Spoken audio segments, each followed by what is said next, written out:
Сегодня обход кабинетов мэрии, проверка сотрудников на наличие патриотизма. ЮПЛЖ лично контролирует исполнение своей инициативы. Ну, не проверяю, а так наблюдаю, кто же поддерживает мою идею.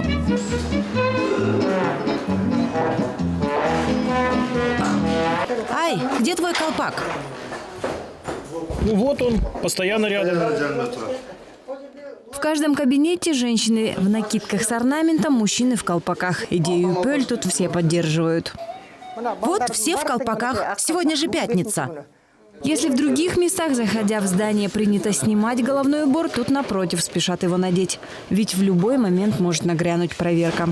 Нет, хорошо, когда человек приходит, просто скажет: Миразис, а что сегодня без колпака? Может, наденешь?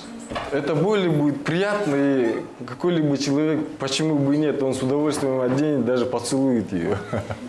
Миразис уже получил нагоняй от патриотов. Теперь, снимая колпак на всякий случай, просит у коллег прощения за то, что ему стало жарко. У нас в мэрии мы поймем, потому что мы один коллектив.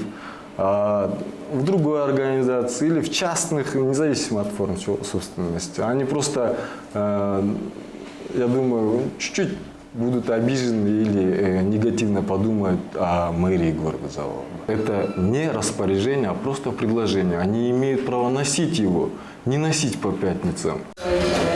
Это филиал предприятия «Кыргызпочта-С».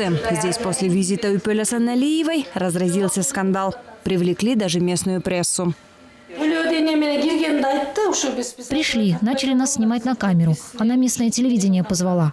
Нас потом по новостям показывали как преступников каких-то. Из-за того, что мы все не в национальном костюме сидим на работе. Что мы не подчинились приказу мэрии.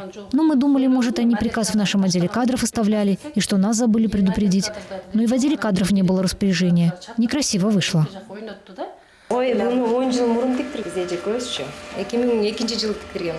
Чиновникам из мэрии парируют, что национальную одежду носят и без указки сверху. Правда, делают это по настроению, желанию и по погоде. А пятница это или понедельник – не так важно. По-моему, специалистам по госязыку есть над чем работать в своей области. У нас ведь до сих пор кыргызский язык в плачевном состоянии. Лучше бы занимались своими непосредственными обязанностями. Раз уж мэрия направила письмо всем, пусть и просто предложение, я обязана контролировать, как исполняется. Все-таки бумажка непростая, а от мэрии. За самодеятельность ЮПЛ Асаналиева уже получила в мэрии выговор, а в прокуратуре предупреждение. Но в большом деле не без потерь, считает она. Тем более у нее много последователей. Вчера говорили по телевизору, что постановление мэрии незаконно, и что такая инициатива унижает представителей других национальностей. Но я думаю, если человек родился в этой стране, живет, работает, неужели так трудно в неделю один раз надеть кыргызский национальный костюм? Мы должны уважать свою нацию.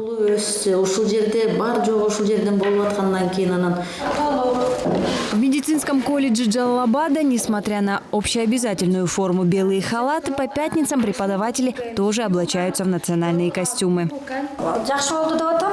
Хорошо, хоть какое-то разнообразие для меня, а то всегда в белом халате. Как-то даже приелось.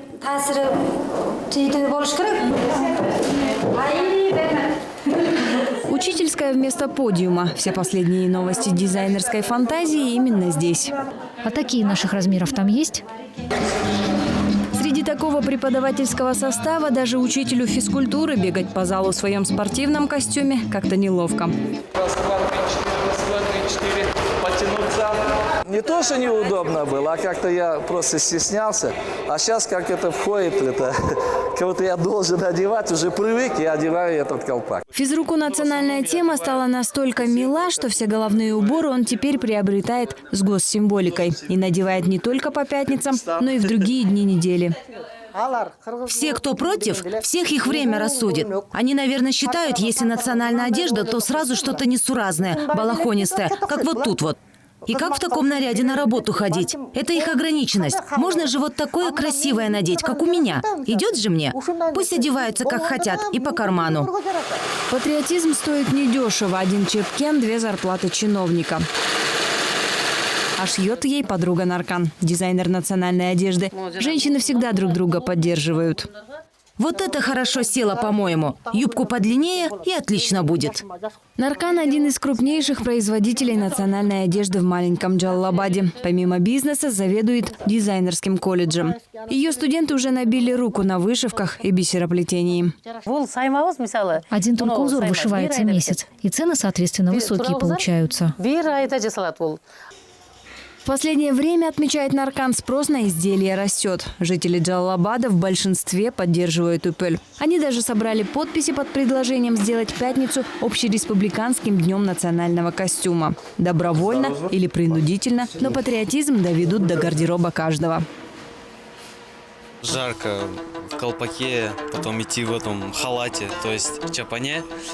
Даже если летний чапан, это все равно, мне кажется, это неудобно. Но существует же, допустим, день колпаков. Вот, мы одевали, да, с друзьями. В принципе, это как-то даже приятно. Нет, мне кажется, каждый как человек индивидуален, и у него свой вкус, поэтому принужденно нет. Ну вот, не могу сказать, я вот не азиатка.